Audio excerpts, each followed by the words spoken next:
అక్రమాస్తులు ఆర్జించిన irrigation అధికారుల ఆస్తులపై కీలక నిర్ణయం తీసుకుంది రేవంత్ ప్రభుత్వం. ఏసీబీ కేసులో దొరికిన ఆస్తులను నిషేధిత జాబితాలో పెట్టింది. కేసులు తేలే వరకు క్రయ విక్రయాలను నిలిపివేసింది సర్కార్.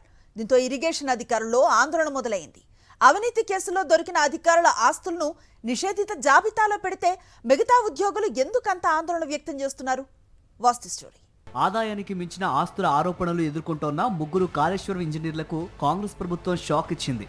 Gajwel ENC Kaleshwaram project corporation ఎండీగా పనిచేసిన బూకియా హరిరామ్, ఎగ్జిక్యూటివ్ ఇంజనీర్ నూనె శ్రీధర్, మాజీ ENC Muralidhar Rao, assistant executive గా పనిచేసిన నికేష్ కుమార్ కు సంబంధించిన ఆస్తులను నిషేధిత జాబితాలోకి చేర్చింది. కోర్టులో కేసు తేలేంత వరకు ఈ ఆస్తులపై ఎలాంటి క్రయ విక్రయాలు జరపకూడదు. ఏసీబీ నుంచి స్టాంప్ సైన్డ్ రిజిస్ట్రేషన్ శాఖకు ఆస్తులను నిషేధిత జాబితాలో పెట్టాలని లేఖలు అందాయి. ఈ విషయంపై చర్చలు మొదలుపెట్టింది రెవెన్యూ శాఖ.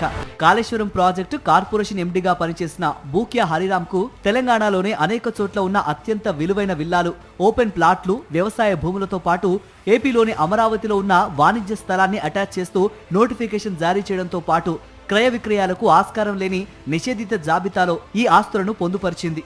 ఏఈఈ నికేష్ కుమార్ కు సంబంధించి 17,73,00,000 విలువైన ఆస్తులను సైతం అటాచ్ చేస్తూ మరో నోటిఫికేషన్ జారీ అయింది.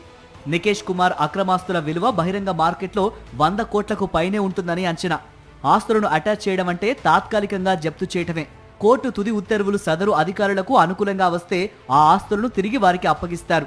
లేకుంటే ప్రభుత్వం శాశ్వతంగా జప్తు చేసుకునే అవకాశం ఉంటుంది.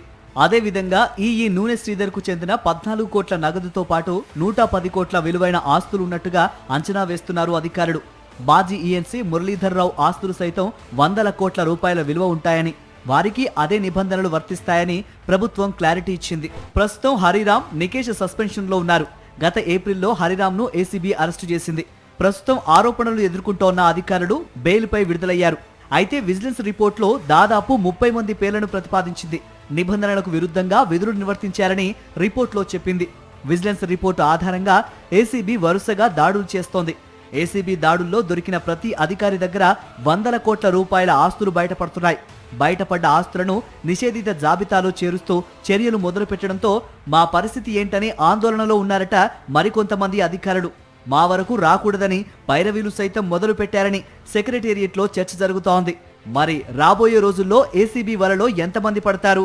చిక్కిన అధికారుల వద్ద ఎన్ని 100 కోట్ల రూపాయల ఆస్తులు బయటపడతాయో వేచి చూడాలి మరి.